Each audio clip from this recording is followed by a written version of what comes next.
नाज़रीन, ये वादमा डिस्ट्रिक्ट नौशहर और फ़िरोज़ शहर दरिया खान मरी अहमद शरीफ गबोल है मेते हमारे दानिश्ते और चूँकि मज़ाने के बाजा अहमद शरीफ गबोल के हस्ते में गबोल बिरादरी एक मोज़िज़ शख्सियत है कि आई मर्ची वफ़ात को था और आई यानी पुरस पतरे से रमायदा निश्ते ही और ये संगत द्रो ताज़ियत वास्ता का तो आई है मैं गबोल बिरादरी वास्ता बाद मदनी खिदमत और इदावती इलाका या आई हमेशा हक सच आवाज़ के हस्ते बुलंद को था और हर मज़लूम हर गरीब आई हमेशा साथ दाता और एक मदन नामदार शख्सियत या और मर्ची के दास्ते हज़ारानी तादादा के हस्ते मरदम आई है पुरसे पतरे सरा मौजूद हनी कमो देर रंदा आई है नमाज जनाजा भी वाजा ग़ुलाम नबी गबोल मैगुन हमरादारी कने वाजा चे कमे आई ज़िंदा बाबत हाल वाल कने साईं तव्हां कुछ ॿुधाईंदा साईं अहमद शरीफ के बारे में पंहिंजा ख़्याल। साईं अहमद शरीफ गबोल कंहिं खां गुझो न हुयो। अल्लाह ताला उनखे बख़्शे ऐं मग़फ़रत करे जन्नत फ़िरदौस में जायूं ॾे। उहो असां खां जुदा थी वियो आहे। हुनजी ज़ाती ज़िंदगी जेका हुई उन हर दोस्त सां ईअं रहियो जो हर दोस्त अॼु चए थो त सिर्फ़ु मूं सां ई हुनजी भाइपी। लतीफ़ साईं जो हिकिड़ो बैत आहे त जेसी हुई जीअरी तेसी विरची न वेठी। सो हिन पंहिंजी ज़ाती ज़िंदगी में पंहिंजे उसूलनि जी पासदारी कई ऐं निहायत हिकु बहितरीनु ऐं हिकु सोशल माण्हू हुयो। जीअं तव्हां ॿुधाए चुका आहियो त हू हर ॾुख सुख में हर माण्हू जी मदद कंदड़ हुयो। असांखे ॾाढो अफ़सोस आहे। अल्लाह ताला उनखे जन्नत फ़िरदौस नसीब करे ऐं पोयरनि खे सब्र जमील अता फ़रमाए। आमीन। साईं अहमद अली गबोल असां सां गॾु। साईं अहमद अली साहब तव्हां पंहिंजा कुझु वीचार वंडियो। अहमद शरीफ गबोल हिकु बहादुर शख्सियत ऐं नाडर माण्हू किरदार ऐं अमल ऐं फ़ेल में हिकिड़ो साफ़ शफ़ाफ़ खाहोड़ी किरदार जो माण्हू पंहिंजे वक़्त ऐं वसार जिथे घटि रिसोर्सिस में पंहिंजे असूलनि जी पासदारी। हिकु शाइर आहे त के त मरनि था के त जीअनि था मुर्दनि वांगुरु के त मरनि था मर्दनि वांगुरु सच जी घाट उचाओ रांदो कारूंजर जे कपिड़नि वांगुरु। हीउ उहो माण्हू आहे जेको आख़िर ताईं पंहिंजे साबित क़दमी ताईं पंहिंजे असूलनि जी ते पंहिंजे किरदार ते बीठो रहियो। मरणु बिल्कुलु बरहक आहे। हर कंहिंखे मरणो आहे पर हिन माण्हू जो मरणु इहो असांजे लाइ हिकिड़ो वॾो मिसाल आहे। अल्लाह ताला खेसि जन्नत में जाइ ॾियसि ऐं असांखे यकीन नथो अचे त हुनजो अहिड़ो जेको आहे सो मौत ॾुख भरियो मौत ऐं असांखे इहो बि यकीन नथो अचे त हेॾो वॾो मजमू हुजे असांजे कबीले जो ऐं अहमद शरीफ न हुजे। इहो इंतिहाई दर्दनाक ऐं दुखदायक घड़ी आहे। अल्लाह ताला खेसि जन्नत में जाइ ॾिए। इस वक्त हमारे साथ साईं यूसुफ खान गबोल जो कि राजनपुर से तशरीफ़ लाए हैं। यूसुफ खान, आप क्या कहेंगे अहमद शरीफ की ज़िंदगी के बारे में? अहमद शरीफ जो मेरे ख्याल में आज हमारी एक कौम जो है ना आज एक बहादुर इंसान से महरूम हुई है। जिस तरह भाई कह रहे थे क्योंकि वो एक सच्चा इंसान था और कौम का मैं कहता हूँ एक मुखलिस इंसान था और इलाके का सोशल आदमी था। और इस तरह के नडर इंसानों से जो इंसान से हमारी कौम है आज वो जुदा हुई है। तो हम उनके जो वर्सा हैं जो हमारे भतीजियाँ हैं उनके दुख में बराबर के शरीक हैं और जो अल्लाह पाक हमारे भाई को जन्नत में जगह दे और उसको जन्नत में बुलंद दर्जे अता फरमाए। आमीन। सरदार दाऊद खान गबोल असां सां गॾु। ऐं तव्हां अहमद शरीफ जे इन वफ़ात ते पंहिंजा वीचार वंडियो। अहमद शरीफ गबोल कौम जे लाइ तमामु हुन जूं वॾियूं ख़िदमतूं हुयूं। अल्लाह साईं हुनखे जन्नतुल फ़िरदौस में जाइ ॾे। बिस्मिल्लाह रहमान रहीम। साईं अहमद शरीफ गबोल हिन इलाइक़े में अॼु विछड़ी वियो आहे असां खां पर हू पीपल्स पार्टी में काफ़ी टाइम रहियो। तालके जो सदर मां हुन जनरल सेक्रेटरी रहियुसि ऐं इंतिहाई वफ़ादार ऐं सचो इंसानु हुयो। ऐं हिन इलाइक़े जो ईअं सम्झो त ॼण जीअं चवंदा आहिनि त को आलिम माण्हू फ़ौत थी वञे त इलाइक़ो ई सम्झो फ़ौत थी वञे ऐं महरूम थी वञे। हीउ अहिड़ो सचो माण्हू हर कंहिंजे मसइलनि में विच में हूंदो हो ऐं पंहिंजे लाइ मसइला पैदा कंदो। अहिड़ो सचो माण्हू अॼु असां खां विछड़ी वियो आहे जंहिंजो इंतिहाई अफ़सोस आहे, ॾुख जो इज़हार बि कयूं था, रज़ा इलाही बि आहे। ऐं अलाह साईं हुनजे पोयरनि खे, हुनजे भाइरनि खे, औलाद खे सब्र जी तौफ़ीक़ ॾिए ऐं उन सां गॾु अलाह साईं हुनखे जन्नत में चाहे ॾे। ऐं चाचो अहमद शरीफ़ गंबोल हिकु बाकिरदार शख़्सियत हो ऐं पंहिंजे असूलनि ते क़ाइमु रहण वारो माण्हू हो। ख़ासि करे हुनजी असांजे फैमिली सां तमामु घणी मोहबत हूंदी हुई। असां अब्दुल हक साहब जे वञण खां पोइ जेको ॾुखु महसूसु कयो, चाचू उहो ई असांखे वरी अलमियो बि थो लॻे त चाचे अहमद शरीफ़ गंबोल जो वञणु असां लाइ वॾो हिकिड़ो असांजे ख़ानदान लाइ ऐं जेका काफ़ी वॾो साहु आहे ऐं अलाह हुनखे जन्नतुनि में जायूं ॾींदो ऐं हुनजे पोयरनि खे सब्र अता कंदो। माण्हू सभिनि सुहिणा, पखी सभिनि हंज, कंहिं कंहिं माण्हू मंझि अचे बूए बहार जी। चाचो अहमद शरीफ़ गबोल बिरादरी में असां सां एॾो सुठो हलियो। गबोल बिरादरी बल्कि हिते पसगिरदाई में जेके बि हुनजा दोस्त अहबाब हुआ, जिन सां बि मिलंदो उहा बहार जी ख़ुशबू नुमाईंदी। ऐं अॼु अफ़सोस आहे जो अॼु असां में गॾु नाहे, असां सां नाहे रहियो। ऐं गबोल क़ौम सां सची मोहबत कंदड़, गबोल क़ौम जो वफ़ादार, हर ग़रीब ऐं अमीर सां जेको हिकु जहिड़ो हलंदड़। असां अॼु उन तॾे ते वेही इहा ई दुआ था कयूं त अलाह साईं उनखे मग़फ़िरत फ़रमाए, जन्नत फ़िरदौस में जॻह था फ़रमाए। अमन शरीफ़ गबोल साहब असां लाइ इंतिहाई बहितरीनु शख़्सियत ऐं गबोल बिरादरी जे लाइ उन तमामु वॾियूं क़ुर्बानियूं हुयूं, छाकाणि त हू हर ॾुख सुख में पहुचंदो हुयो। असां अॼु उनजे पोयरनि खे सब्र जी तौफ़ीक़ अता फ़रमाए अलाह साईं ऐं संदसि खे जन्नत जायूं ॾिए। महिरबानी।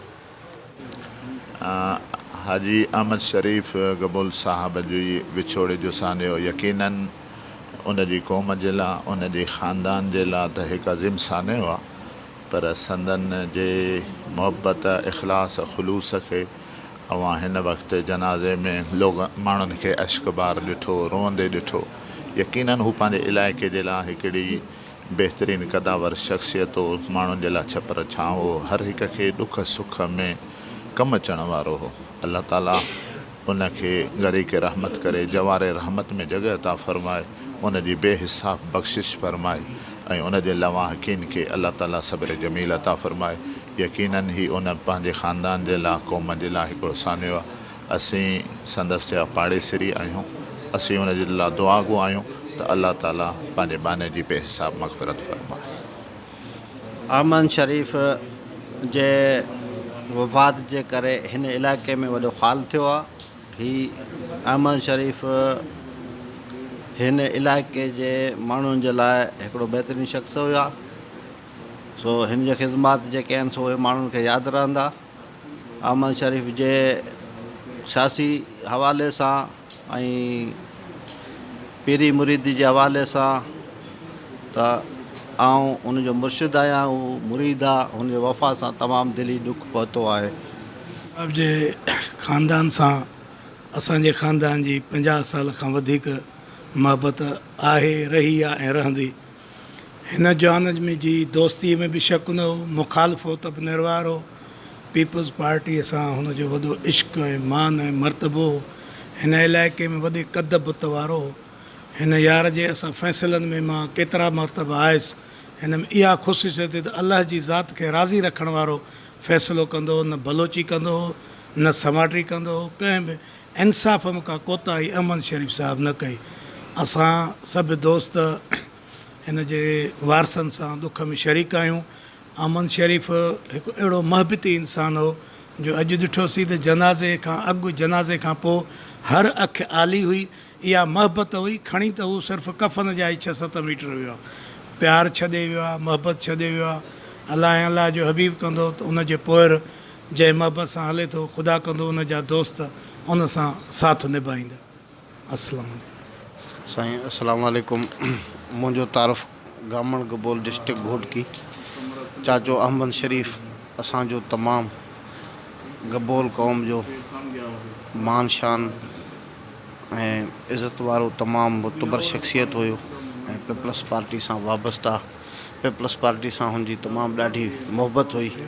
हुन सॼी ज़िंदगी पंहिंजी पीपल्स पार्टी ऐं गबोल क़ौम जी ख़िदमत में पंहिंजो टाइम ॾिनो ऐं असांजी गबोल क़ौम जो तमामु अंतहाई फ़ख़ुरु वारो जवान हुयो। अहमद शरीफ़ जे अॼु विछोड़े ते असांखे तमामु ख़ासि करे सभिनी दोस्तनि खे ऐं असां गबोल क़ौम खे तमामु वॾो नुक़सानु रसियो आहे। अहमद शरीफ़ जहिड़ा इंसान तमामु ॾाढा घटि पैदा थींदा ऐं अहमद शरीफ़ जे पोयनि खे बि अलाह साईं तौफ़ीक़ ॾींदो पंहिंजे यारनि दोस्तनि सां, वारिद जे मिटनि सां, उन्हनि सभिनी सां ऐं ख़ासि करे गबोल क़ौम सां तमामु सुठो वर्ताव कंदा ऐं सुठो इख़लाक़ कंदा। चाचो अहमद शरीफ़ जेको अॼु असांखे हिन दुनिया में मोकिलाए हलियो वियो आहे, त ईअं सम्झो कि असां सभु जा सभु जेके आहियूं ईअं सम्झो कि अधूरा थी विया आहियूं। अलाह साईं उनखे जन्नतुल फ़िरदौस में आला मकान फ़रमाए। अलाह साईं उन जी अॻोतर अची करे अलाह साईं उनजी क़बर खे शफ़ा करे। असां सभु जेके बि मोज़िज़ पीर मुर्शिद फ़क़ीर दोस्त जेके बि असां वेठा आहियूं, सभु उहे दुआ ॾियूं था। असांजे वस में इहा दुआ ॾियणु आहे। अलाह साईं कंदो इंशाअल्लाह उनखे जन्नतुल फ़िरदौस में आला मकान कंदो। अस्सलामु अलैकुम, वॾी महिरबानी।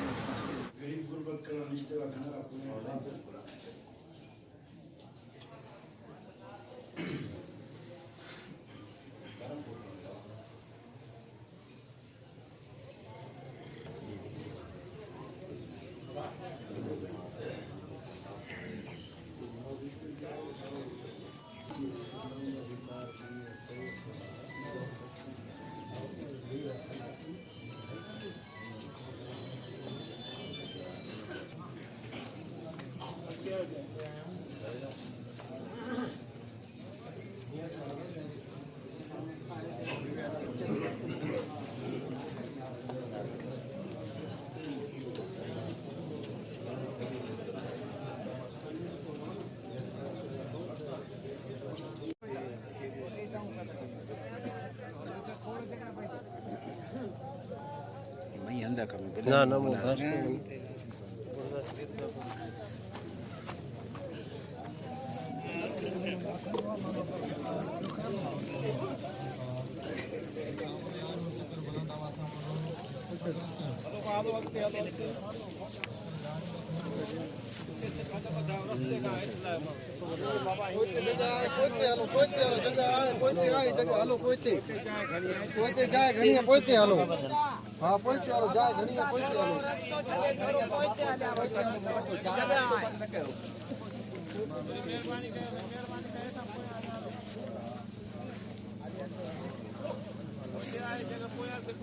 साईं थोरो पोइते महिरबानी।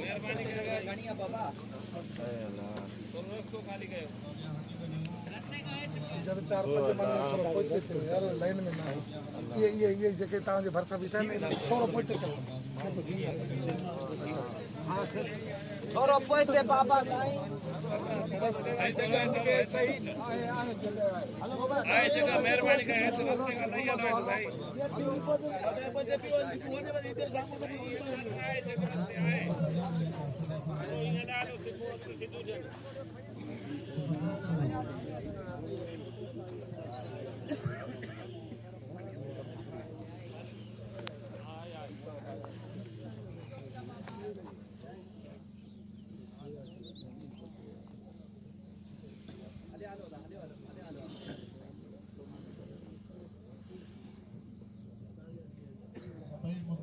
महिरबानी اللهم اغفر لي وتب علي انك انت التواب الرحيم استغفر الله العظيم الذي لا اله الا هو الحي القيوم واتوب اليه اللهم ربنا آتنا في الدنيا حسنه وفي الاخره حسنه وقنا عذاب النار या अल्लाह पंहिंजे बहाने जी बख़्शिश फरमा। या अल्लाह हिन जे दरजात खे बुलंद फरमा। या अल्लाह हज़रत हबीब करीम अलैहिस्सलातु वस्सलाम जी क़ब्र में ज़ियारत ऐं शिफ़ाअत नसीब फरमा। या अल्लाह तुंहिंजो बानो आहे, तुंहिंजे सिपरदा असीं सभु दस्त बदस्ता थी तुंहिंजी दरगाह में दुआ ला बा इल्तिजा हूं। या अल्लाह पंहिंजे बाने जी मग़फ़िरत फरमा।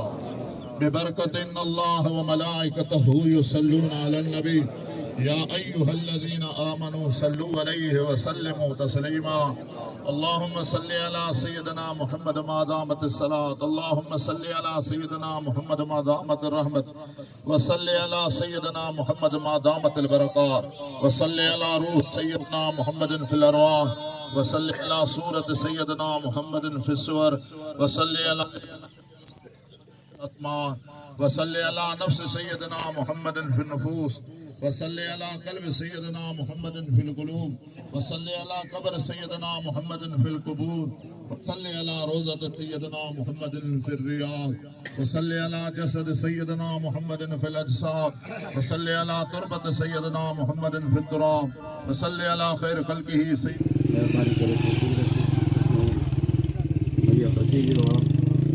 कोई ते जेके भी आयो हो पंहिंजो सिफ़ो दुरुस्त कयो कोई ते सिफ़ ये पाते सारी या सिफ़ मुकम्मल आहे इन खां अॻियां ॿी सिफ़ न आणियो तव्हां महिरबानी करे कोई ते वञो जेके बि आहिनि कोई ते सिफ़ ते सवला थी बीहंदव कोई ते वॾो पिंडाल आहे कोई ते हलिया वञो सभु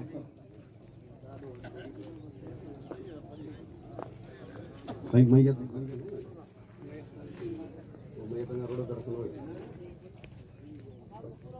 बाबा जमायत सबूरी कोई ते बीहंदा वञो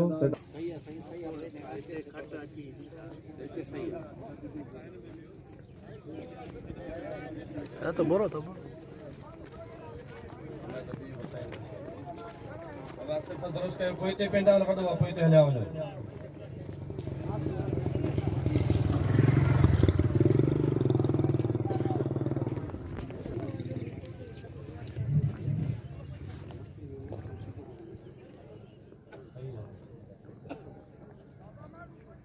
मेहरबानी करे कोई ते सिर्फ वधो कोई ते पिंडाल वॾो आहे हरू भरू पेच ते न बीहो कोई ते रस्तो आहे कोई ते जगह आहे कोई ते जगह ते वञी बीहो सभु सिर्फ दुरुस्त करे बीहो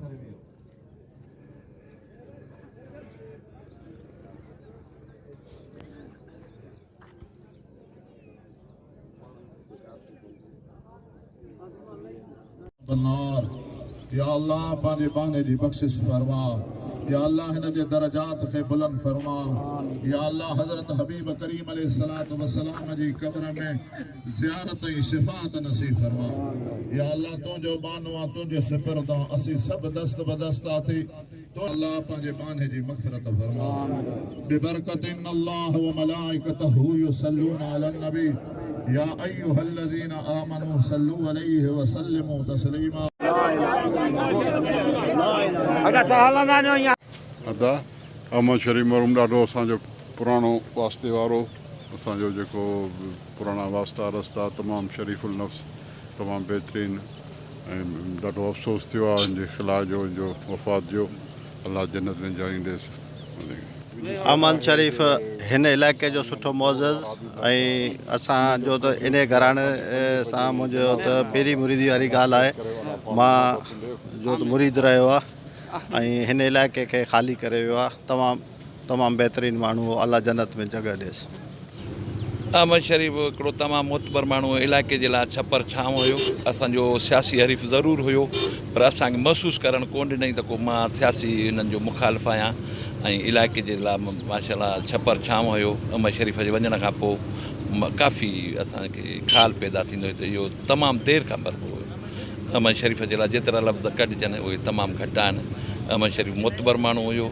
इलाइक़े जे लाइ तमामु बहितरीनु माण्हू हुयो ऐं अहमद शरीफ़ जे लाइ असां एतिरो ई चवंदासीं साईं मरहूम अहमद शरीफ़ गबोल जेको आहे सो ही पीपल्स पार्टी वफ़ादार वर्कर हो हिन तक़रीबन सॼी ज़िंदगी जेको आहे पीपल्स पार्टी खे अर्पी ऐं भुट्टो साहिब जो वेझो साथी रहियो ऐं उन खां पोइ जेको आहे सो तालके नौशारे फिरोज़ जो तालके सदर बि रहियो उन खां पोइ ॿ दफ़ा जेको आहे UC चेयरमैन बि रहियो ऐं अॼु तव्हांजे साम्हूं आहे जेको आहे सो हीअ असां खां विछड़ी वियो आहे ऐं हिन जे विछण खां जेको आहे सो हीअ दरिया खान मरी में वॾी हिकिड़ी सियासी कदावर शख़्सियत हुई जेको हीउ नुक़सानु पीपल्स पार्टी जो या सियासी नुक़सानु कॾहिं पूरो न थी सघंदो जी औज़ बिल्लाहि मिन शैतानिर रजीम बिस्मिल्लाहिर रहमानिर रहीम जीअं त असांजो तालके प्रेसिडेंट साहिब का अहमद शरीफ़ गबोल जेको हिते जे नौजवान तबिको ऐं नंढो जेको वर्कर हो उन जे लाइ तमामु हिकिड़ो नेकनियती वारो ऐं पुरखलूस माण्हू हो जेॾी महिल बि हिनखे वर्कर सॾु कंदो हो हीउ सॾ में सॾु ॾींदो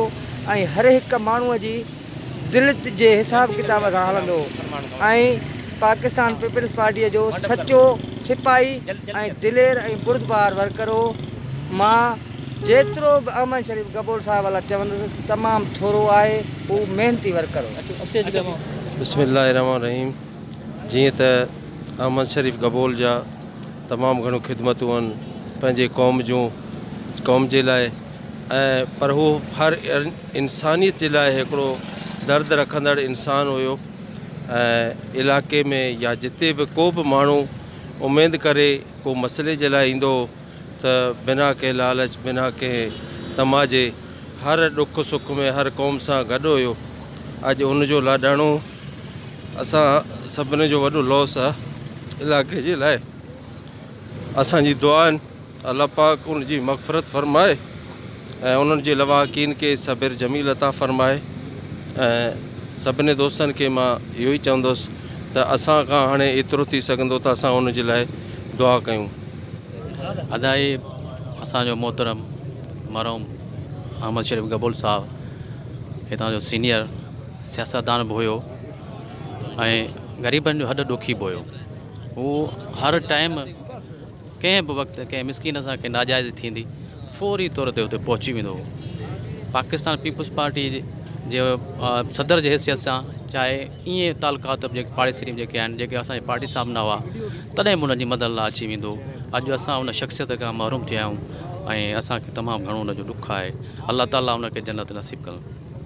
अहमद शरीफ़ तमामु भलो माण्हू हुयो, पीपल्स पार्टी जो सदर हुयो, तालके इन जो दरिया खान जो नौशहर जो सो तमामु नेक मर्द शरीफ़ सुठो माण्हू हुयो। ग़रीब जे हर वक़्तु ॾुख सुख जो हामी हुयो। अल्लाह उनखे जन्नत अल फिरदौस अता कंदो। असां इहो चवंदा मां रहीम अॼु अहमद शरीफ़ जे फौत थियण जो असांखे ॾाढो ॾुख थियो। अहिड़ो मर्द अल्लाह करे को ॿियो को पैदा थिए, ॿियो मर्द अहिड़ो कोन्हे जेको अहमद शरीफ़ दिलेर साथी सभिनि सां उथण वेहण पंहिंजे क़ौम बिरादर ते हथु ॾियणु ऐं अफ़सोस आहे अॼु सॼो गबोलनि खे हिते ॼण मारे वियो। बिस्मिल्लाह। असांखे ॾाढो अफ़सोस आहे अहमद शरीफ़ गबोल साहब जो हिन दुनिया में छॾण जो। असांजो पुराणो कारकुन हो, हमेशह पीस पार्टी सां रहियो, जदोजहद तमामु ॾुखे टाइम ते असांजी पार्टी सां गॾु रहियो ऐं हिन जो तमामु मुश्किल आहे को ख़्यालु भरणु ऐं असांखे दिली अफ़सोस थियो आहे। हिकु तमामु बहादुर माण्हू हो ऐं मां सम्झां थो हिन इलाइक़े में हिन जहिड़ो बहादुर शायदि को ॿियो हुजे जेको अवाम खे हिते ग़रीब मिसकिन खे उहो सपोर्ट करे सघे। ऐं हिन जी काशियूं तमामु घणियूं हुयूं ऐं हिन जो इलेक्शन में ॿियो जेको कारनामो कई पाण जेके बलदादी में उहो बि पंहिंजे हिकु असांजो मुड़ुस सां गॾु मुक़ाबिलो कयो पीस पार्टी प्लेटफॉर्म ते, उन में बि सवाल थियो। इन खे जो हिन जो अवाम सां गहरो लाॻापो हो, उन करे हिन खे इज़त मिली पई ऐं असांजो काफ़ी लॉस थी चुको आहे हिन जे वफ़ात सां। अलाह सां हिनखे जन्नत नसीब फरमाईंदो, अलाह सां हिन रजा बनफाईंदो ऐं असां हिन जे घर जे भाती सां असां ॾुख में शरीक आहियूं। बिस्मिल्लाह रहमान रहीम। साईं मरहूम अहमद शरीफ़ गबोल साहब दुनिया छॾे विया आहिनि। असांजा दोस्त आहे, बहितरीन बहादुर इंसान हुआ। पाड़े जे लाइ उहो तमामु जेको आहे सो हुनजो पाड़े ते हथु हूंदो हो। दोस्त दुश्मन खे उहो कोन ॾिसंदा हुआ, आधी माधी उथी पवंदा हुआ। पंहिंजी पार्टीअ सां हमेशह सचा रहिया ऐं हींअर मां सम्झां थो त दुनिया त हर कंहिंखे छॾणी आहे पर हुनजे दुनिया छॾण सां हिन इलाइक़े खे वॾो हिकिड़ो धकु रसियो आहे। अलाह ताला मरहूम खे जन्नत नसीब करे ऐं पोयनि खे सब्र जी तौफ़ीक़ अता फ़रमाए ऐं हिन इलाइक़े खे वरी को अहिड़ो को वरी हिननि जे पोयर में माण्हू पैदा करे जेको हिन जी इहा ख़्यालु पूरो करे। असां दुआ घुरायूं मरहूम अल्लाह व मलाइकतहु युसल्लूना अलन नबी या अय्युहल्लज़ीना आमनू सल्लू अलैहि व सल्लिमू तस्लीमा। अल्लाहुम्मा सल्लि अला सय्यिदिना नबियना हबीबना मौलाना मुहम्मद व अला आलिहि व अस्हाबिहि अजमईन बिरहमतिका या अरहम। नाज़रीन, अनीमा शुमारा की हस्तें वाजा अहमद शरीफ यानी पुरस पत्रे सर निश्त आते हैं। वाजा नमाज जनाजा भी था और हिदा माँ के नमाज जनाजा शरीक था। पुरस पत्रे सर संगत माँ के दाद कदा मानी भी माशुमारा तवार अशकुन तानी ख्यालात आनी कमेंट्स आयानी माशुमारा अशकुन था। यकीनन ये एक मजन सानी है और गबोल बिरादरी वास्ता ख़ास कर एक मजन नुकसानी और एक बाज़ एक्टिवी मरदमिया डिस्ट्रिक्ट नौशहर और फिरोज़ा जी गिरदा पूरे कराची तक और पूरे सिंध तक मतलब हती कि पंजाब तक वाजह बाज़ मदनी असर रसूख और बिरादरी हर के अस्ते मर्द में अगर को भी कभी भी मसला बेगा उदा अहमद शरीफ हर जगह मौजूद भी है। को भी गबोल बिरादरी इज्तमाही भी है उदा अहमद शरीफ मौजूद है। हमें अचे अलावा सियासी तौर आइए ताल्लुक पीपल्स पार्टी है गुना और इदा के अस्ते वती मकामी हम यूनियन काउंसिल आइए चेयरमैन भी हस्ता। तो वाजह एक बाज़ मदनी के अस्ते माँ हमें समझा कि न सिर्फ गबोल बिरादरी है मदनी एक तावाने रास्ता भले पीपल्स पार्टी है भी इदा मदने वती डिस्ट्रिक्ट लेवल चाहे एक मदने तावाने रास्ता। बहरहाल मावती गबोल मीडिया तरफा चे अल्लाह ताला जी दुआ लुटा कि अल्लाह ताला आइए जन्नतुल फिरदौस जागा बिदा और आइए पुष्पदाना के हस्ते सबिर जमीला अता कन और अल्लाह ताला मरू मारा जन्नतुल फिरदौस जागा बिदा। आखिर शुमा जी इजाज़त लुटा। अकबर गबोल, कैमरामैन आसिफ अली आवार, शहर दरिया खान मरी, डिस्ट्रिक्ट नौशहर फ़िरोज़।